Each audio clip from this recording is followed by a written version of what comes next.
Hi guys, I know it's a weird setup at the moment, but we're going through some changes, some upgrades to the studio. So hopefully by the next episode after this, everything will be sorted. But anyway, let's get into today's story. What do you do when your government lets your neighborhood get invaded and then refuses to stop it? Because Durban's Bluff residents are literally fighting a state-owned company to get them to do their job. Illegal shacks are popping up on Transnet land, houses are losing value, and environments are being destroyed. The people responsible are the ones paying the tax. That's right. The community is now suing Transnet, not the invaders, not the municipality, Transnet. Because apparently in South Africa, even law-abiding citizens have to take the government to court to make them obey the law. Let's get into it.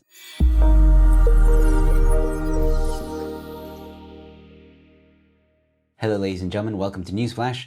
I'm your host Emilio. Thanks for tuning in. Let's head to Bluff in Durban, a quiet coastal suburb famous for its beaches, whales, and now a growing illegal settlement sitting right on Transnet property. The whole thing started back in 2020 during lockdown. The first few shacks went up outside the ward. The local councillor warned Transnet and said, "Hey, your land's being invaded. Maybe secure it." And Transnet said, "Sure, we'll look into it." Fast forward to 2024, that small camp turned into 300 structures and new ones started appearing inside the Bluff's ward boundaries, right next to people's homes and near the railway line. By then, residents already knew what was coming. They'd seen this movie before. It's called Land Grab, the bureaucratic sequel. Spoiler alert, the government does nothing. Shocker. Property values crash and the environment takes the hit. When residents raised the alarm again, Transnet sent officials for site visits, made a few promises, and then vanished faster than an Eskom maintenance team after a stage announcement. They said they'd secure the property.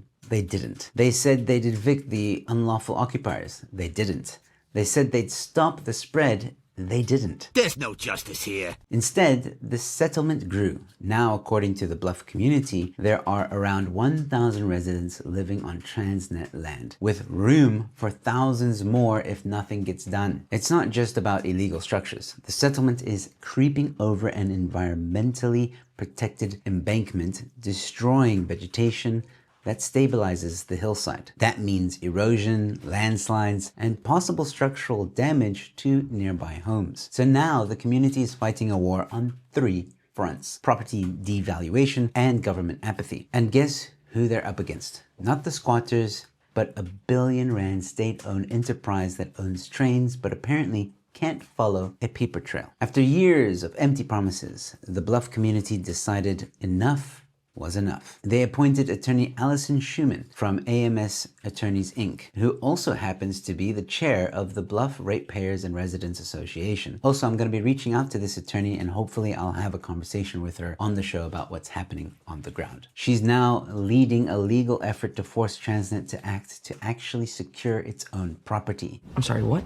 You heard that right. Residents are compelling a state entity through court to do something it is already required to do. It's like suing your waiter to bring the food you already paid for. Huh? According to their pamphlet, the community is demanding three things: the removal of unlawful occupiers in accordance with proper legal procedures; 2, rehabilitation of the land that's already been damaged; and 3, the prevention of further trespassing and erosion. Simple, logical, completely fair. But since Transnet is treating this like a slow-motion chess game, the Bluff residents had to fundraise for lawyers, experts, and reports on environmental damage and safety risks. They even have a Back a Buddy campaign to pay for all this. Because once again, the public has to crowdfund what the government refuses to fix. Now, if the phrase Stalingard tactics sounds familiar, that's because it's the ANC's unofficial national policy. It means delay, deny, and drag things out in court until everyone's broke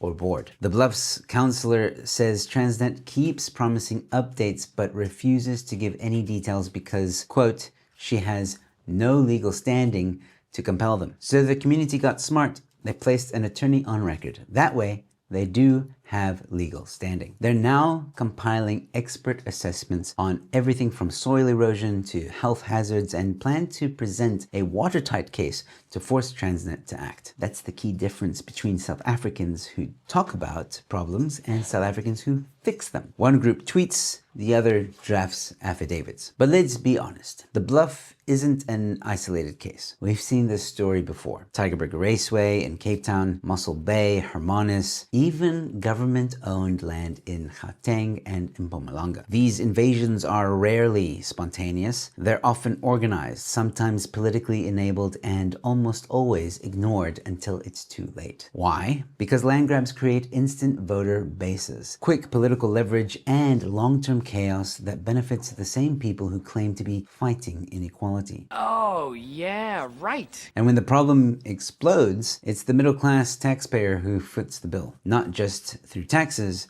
but now through private legal action to protect their own neighborhoods. It's an absolute disgrace. We've reached a point where South Africans are defending their property from both sides, the occupiers and the institutions meant to prevent occupiers. And let's talk about what's actually at risk. The pamphlet from the Bluff community lays it out clearly. Property values are collapsing. There's increasing crime and security risk. The embankment is eroding, putting homes at risk. Vegetation loss is causing soil instability, and local businesses are already seeing migration from the area. So it's not just about legal housing. It's about structural damage, economic decline, and environmental collapse. And when the community raises concerns, Transnet's response is basically, we'll escalate it to the relevant department. At this rate, the only thing escalating is the number of new shacks. So here's the irony. Transnet has entire departments for land management and risk control, yet somehow they need a group of 4 residents and a handful of lawyers to remind them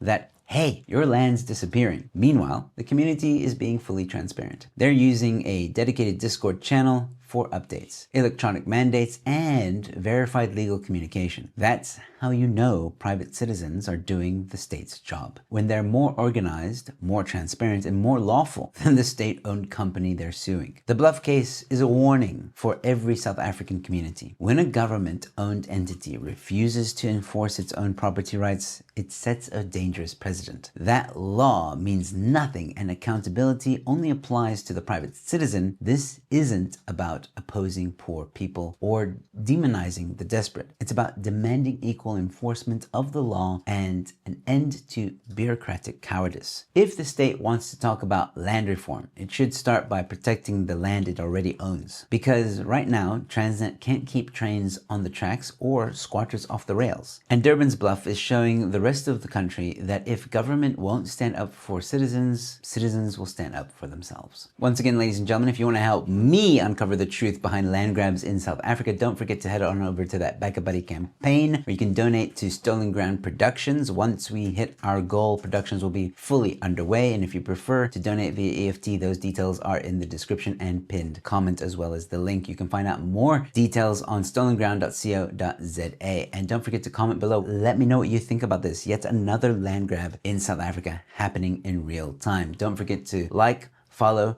share, subscribe, leave a like. You know what to do. I've got more content coming your way, and with all that being said, thanks for watching. Your Newsflash is in.